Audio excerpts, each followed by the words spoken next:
Today.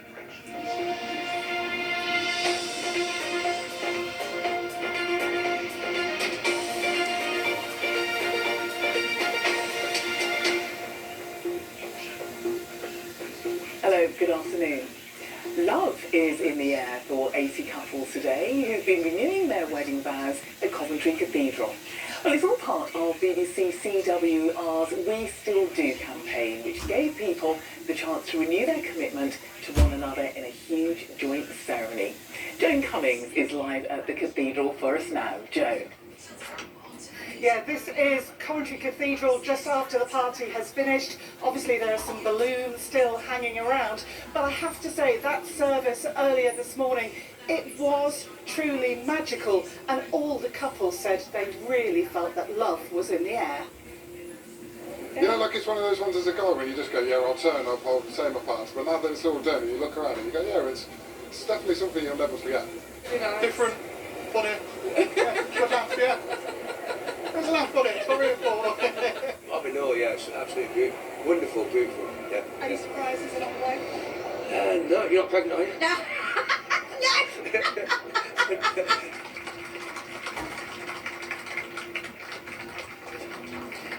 Now, I'm reliably informed that that lady actually wasn't going to give her husband that surprise, but everybody was just saying how beautiful the whole event was. The man who opened it, Reverend Natano, what was it like for you, sort of seeing all those happy faces? It was amazing to be able to see the faces of the stories that I've been reading about all week. The stories that they brought into the space of resilience, of love and commitment. It's been amazing. But there was a real sort of energy, wasn't there? It was quite tangible actually. The moment when all the couples said we still do, that I think was the highlight for me. Oh, and they said that they've given us secrets to marriage, like basically do what you're told and compromise. What do you think of that? Kind of, yes. I mean, I think lots of the couples were sharing wisdom with each other throughout the week and on their Zoom calls that they've been having, and they've been sharing, especially with the younger couples, about how they can the success to a good relationship. And the success of a good relationship, we'll be sharing some of those special moments with you tonight on Midlands Today. Thank you, Jen. Amen. Next, this lunchtime, an investigation is underway into the death of Patrick Skupinski in Gartree Prison. He was jailed for life in October in 2023 for murdering his partner at their home in Coventry. The Prisons and Probation Ombudsman is now compiling its report following his death on the 29th of January. A man has been arrested on suspicion of causing death by dangerous driving following a fatal crash involving 4 vehicles on the Nestcliff bypass near Shrewsbury. The ambulance service arrived just before 6 yesterday evening and found a man in a critical condition and receiving care from bystanders, but he died a short while later. Police are appealing for witnesses to come forward. The train, which is believed to be the first in the UK to be powered solely by hydrogen, is now undergoing tests with the hope that it could help make the industry more environmentally friendly. The company, which is called Porter Group, developed the idea in 2019, and it's the only one certified for use on the British main line. As our reporter Christine found out, soon it could be carrying passengers. This isn't your average commuter train, but it could be an answer in finding a replacement for fossil fuels. Instead of being powered by diesel, this train is powered by hydrogen. So this is a conversion of an old train, and we've fitted state-of-the-art fuel cell technology. Hydrogen offers an alternative to different traction types, and given the importance of decarbonisation and low emissions, this really is a great potential solution for traction of the future. We've left with Victorian infrastructure, so the gauging of the train, we need to be able to package all of that new equipment so that it will fit on that Victorian infrastructure, and that's what we've done here with this train. We've created that, and now we're out on the main line testing.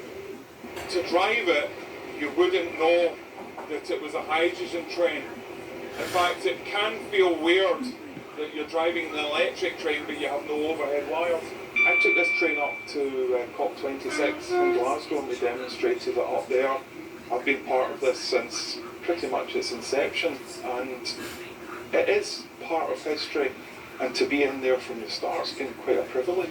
It can be employed in heavy goods vehicles, in aeroplanes in the future, and shipping and so on. So there are lots of applications for hydrogen technology. If you bring that together with using the renewable electricity to be able to generate the hydrogen, it's absolutely in abundance, so it's all around us, and effectively it's an endless supply of energy. With railway electrification proving costly, this hydrogen train could be trialled in public use in the not too distant future. Chris Steers, BBC Midlands Today, Long Marston. Now, this morning, the highly anticipated tickets for Birmingham rock band Black Sabbath's final concert went on sale, with reports suggesting they were sold out in just 16 minutes. The music legends are due to play at Villa Park in July. One couple we spoke to this morning managed to get tickets yesterday in a pre-sale and were able to avoid the online queue.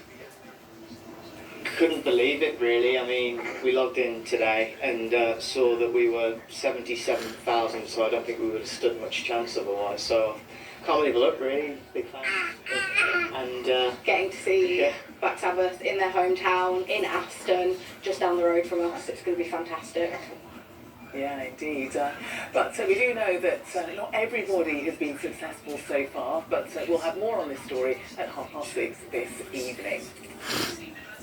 Now, this weekend, Bewdley's Aaron Gulliver is aiming for gold at the final round of the four-man bobsleigh World Cup. They're going to the event in Lillehammer in Norway in second place overall, having won medals throughout the season. Dan Pallin reports. You're on board with one of the fastest crews in the world. This is the driver's view of Great Britain's four-man bobsleigh team. Reaching speeds of up to 75 miles an hour, it's an adrenaline sport.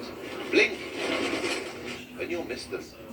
And this weekend, the crew, including Bewdley's Aaron Gulliver, are aiming for gold at the final World Cup event in Lillehammer in Norway. We want to win, you know. Every single race we go into, we know we can win it. It's just about getting it right on the day, nailing the start, nailing the drive, and we've got the crew, we've got the kit now, so yeah, hopefully we'll make it happen. They don't always get to practice on the ice. They do much of their training at the University of Bath. But it's working. They've been winning medals all season long. It's all momentum. If we can steam into the World Champs now, pick up another medal there, that'll be something that no British crew's ever done. Two medals at a World Champs, and we can go and attack the Olympics with full confidence. The World Championships are being held in Lake Placid in the United States next month.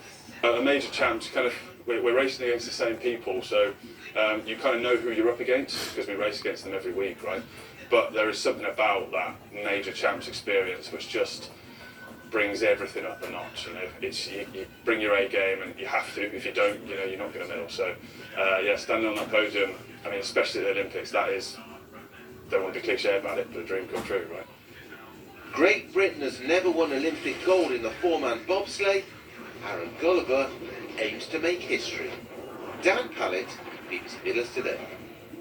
Yeah, good luck to Aaron and the rest of the team this weekend. Right then, should we have a look at the weather now? And Becky's here, and how's it looking? Well, Nicola, do you remember this? I do remember blue that. sky and sunshine. And believe it or not, we have actually seen some of that today. Don't get used to it. We're going to go fast. Rain, I'm afraid, so we have got this rain which is going to work through over We're racing against the same people. It is going to return to that. Even if I'm in the way as well. So we have got a weather system working. Even if I'm in the way, I don't mind either. It's breaking down much of the weather front, but one is. But I don't mind in certain places being in the way, don't you? Like church, or it's clearing away, and we're going to be left with this cloud. Walking about, I don't mind. mind. You will have noticed that On wind TV. is raw, and it is feeling much cooler than the temperatures on the board, 4 or 5 Celsius. Through the end of the day and overnight, we start to get the first bit of rain working its way across us. It is petering out all the time. We could see a few snowy flakes over the top of the Staffordshire Moorlands, but I think the air is going to start to warm up by the time we get into tomorrow, so 1 to 2 Celsius overnight. And then this area of rain is going to work its way in during the day tomorrow. It's going to sit over the top of us. It is petering out at times. It won't be consistent rain, but it is going to be pretty miserable with our temperatures 4 to 6 Celsius. An improvement is on the way now. Okay, that's good news. Thank you, Becky. And that's all from us for now. Mary Rose will be here this Wednesday at 6 right here on BBC One, so do join Mary later if you can. But of course, we're really on lunchtime, so you have a really great afternoon. And now it's time to Mina Moorhouse with the rest of the BBC News at 1.